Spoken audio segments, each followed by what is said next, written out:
Buenos días, estudiantes. Les doy la bienvenida después de unas merecidas vacaciones a la materia de geografía.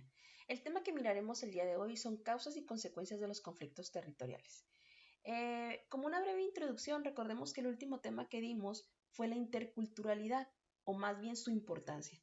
Recordemos que todas las comunidades o todos los lugares, los territorios, dentro de ellos conviven distintos tipos de etnias, de culturas, sobre todo en México, pero que lo importante era respetar la ideología de cada una de ellas, porque en eso se iba a basar, obviamente, la sana y armoniosa convivencia.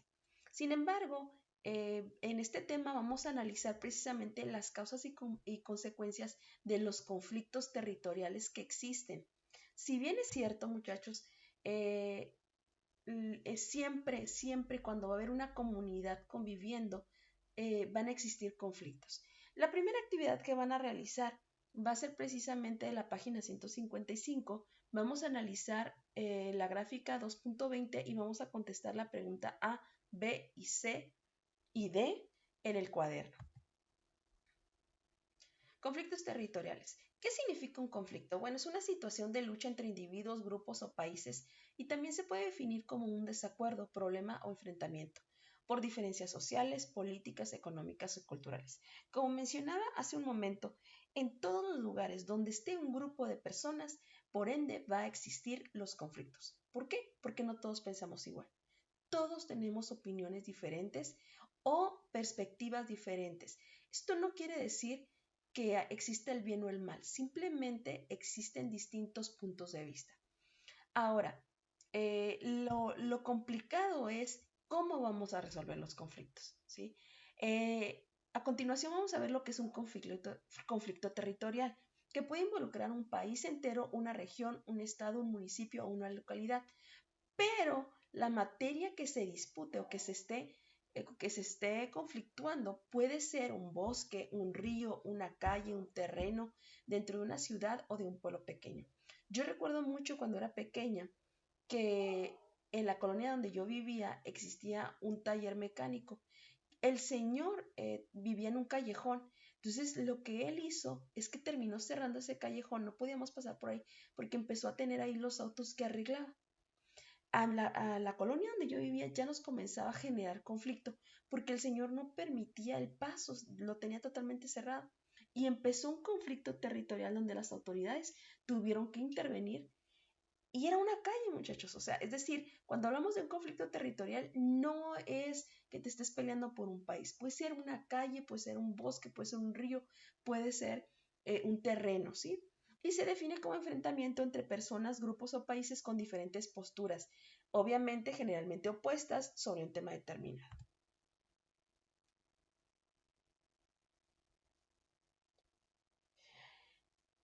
Un aspecto muy importante es que estas disputas territoriales no necesariamente implica enfrentamientos bélicos o violentos, ¿sí? En gran parte de ellos se logran resolver mediante el diálogo, mediante un acuerdo entre ambas partes donde se argumenta por medio de intermediarios a regular sobre lo que se está discutiendo, lo que se está peleando.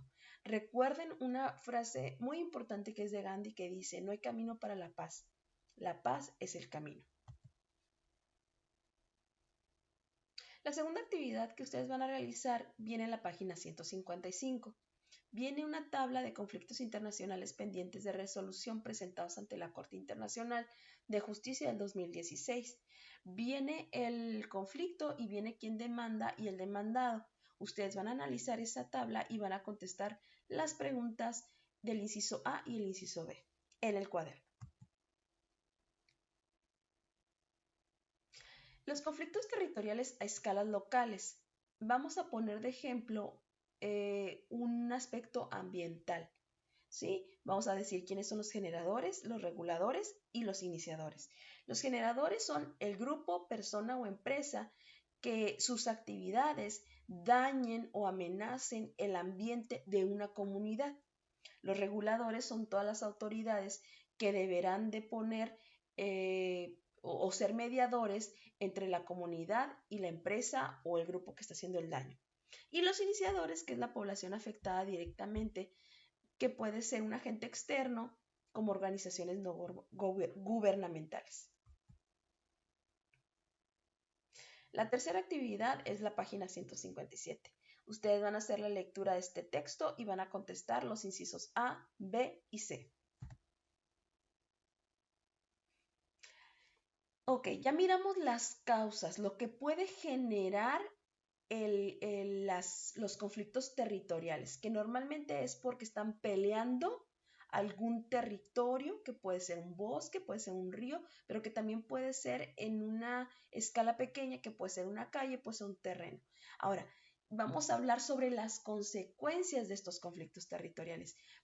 Y el primero que vamos a analizar es en el ámbito internacional. La última guerra grande que tuvo el mundo fue la Segunda Guerra Mundial, que ocurrió de 1939 a 1945. Ha sido el conflicto bélico más trascendental de la época moderna y se ha convertido en un referente para la humanidad en cuanto a los daños que causan este tipo de eventos. Desde entonces, muchachos, se han reducido los enfrentamientos internacionales, pero ha aumentado el número de conflictos armados internos. ¿Qué significa esto? Los países se dieron cuenta de las terribles consecuencias que tiene una guerra. Es decir, afecta la economía, afecta lo social, lo emocional de una comunidad, de los países. Entonces se dieron cuenta de esas consecuencias y obviamente evitaron estos conflictos. Pero ¿qué empezó a ocurrir? Que dentro de sus mismos países comenzaron a tener conflictos internos. ¿Sí? Eso fue lo que ocurrió.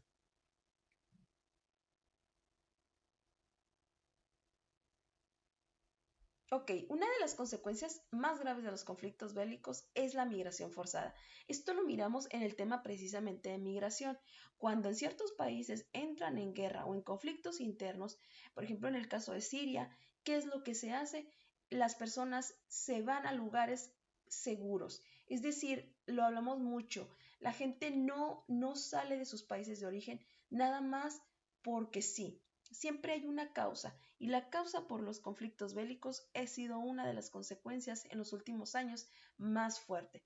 Insisto, recordemos el caso de Siria cuando les manejaba el ejemplo de los niños, de las barcas que se sobrepoblaban y que no sé si cabían 20 personas y se iban 40, 50, terminaban hundiéndolas y que hace 2 años más o menos, salió el caso de un pequeño de 3 años que junto con su padre, que iba con dos pequeños, el niño de 3 y el niño de 9, se hunde, el niño de 3 años termina en la playa con boca abajo, muerto, y que esa imagen de su camisetita roja rodó por todo el mundo y conmovió precisamente porque era la situación que estaban viviendo muchos de los desplazados.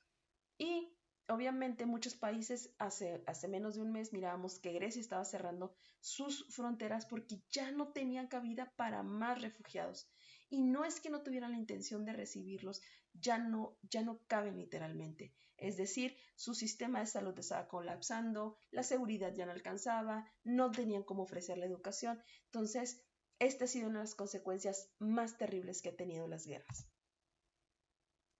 Ahora, hay efectos directos e indirectos o hay consecuencias de los conflictos armados según el sexo, según su género, que es las mujeres y los hombres.